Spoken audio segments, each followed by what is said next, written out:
Just about to go and interview Walter White. He is the gentleman there on the right hand side. I met Walter quite a few years ago, and lately he has been making an impact on our communities, so it's time to get his story.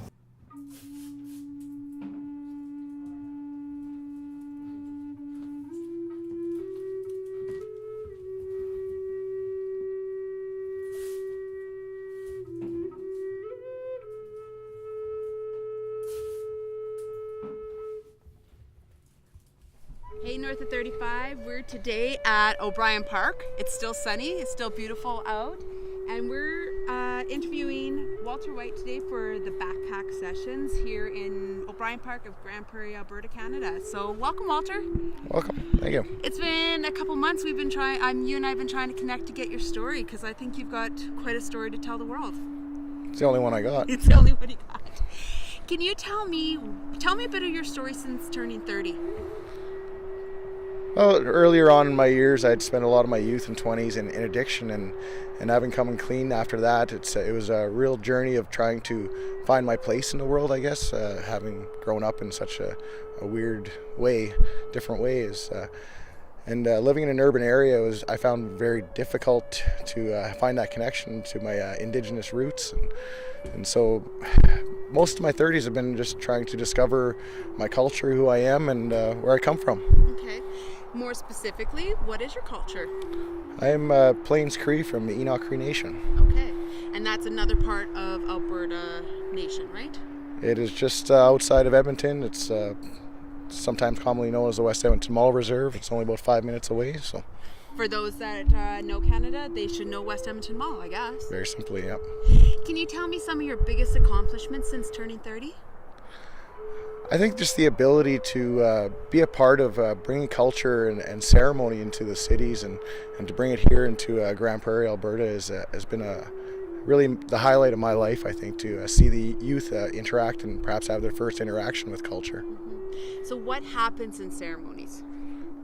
Well, the most of it is to honor the history of our people, our ancestors, and to pray for healing and strength and so forth. Yeah. Okay. And so what kind of attitude do you think you possess to be reaching these accomplishments in your 30s?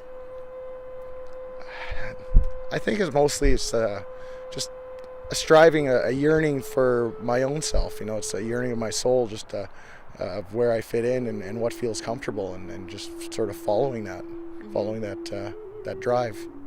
And do you feel like it's going beyond the youth, or are you helping with the other people of your community and the elders and all those? I've definitely seen a huge turning of support from all aspects. We've had anywhere from all ages, elders, middle-aged, younger people, even non-Indigenous people. I've seen a lot of non-Indigenous people attending our ceremonies for the first time and loving it. We had a new Canadian from East India or India come out last time, and was actually sat in a circle and drummed. So it was wonderful. And I know that I got to participate in the Red Road to Sobriety. Do you want to talk a little bit about that ceremony? Yeah, that came apart. It was actually a dream I had, and I had a vision, I guess you would call it, of people walking together hand in hand in support of sobriety and a new way of life, and the dream came back to me again, and I knew that was my calling to strive for that. And I made some phone calls and just sort of set it all up, and everything fell into place, and we had such an amazing turnout of people to come and support the cause. It really was a ceremony of all ages, all nationalities, and everybody walking. It was a full day event, really. Yes, it turned out a fantastic information session all afternoon. We actually did the walk portion, and then had ceremony all evening, sang and danced all night. And we got to eat a bit of bannock. Yes. Yeah.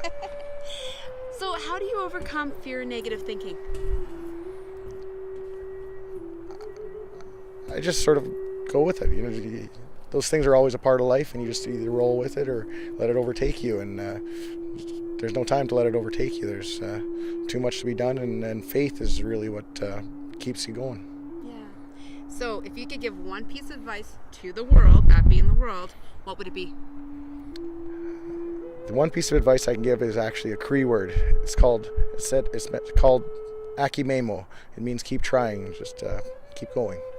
Oh, I like that. Akimemo. Akimemo. Akimemo. Akimemo. And last but not least, what's your future plans? Just keep going. Just keep striving for the best and doing what I can. Okay. Thank you, Walter, for an opportunity, and thank you, Mother Nature, for the beautiful day. What do you call your creator in Cree? Manitou. Kise Manitou. There we go. Thank you very much. Hey.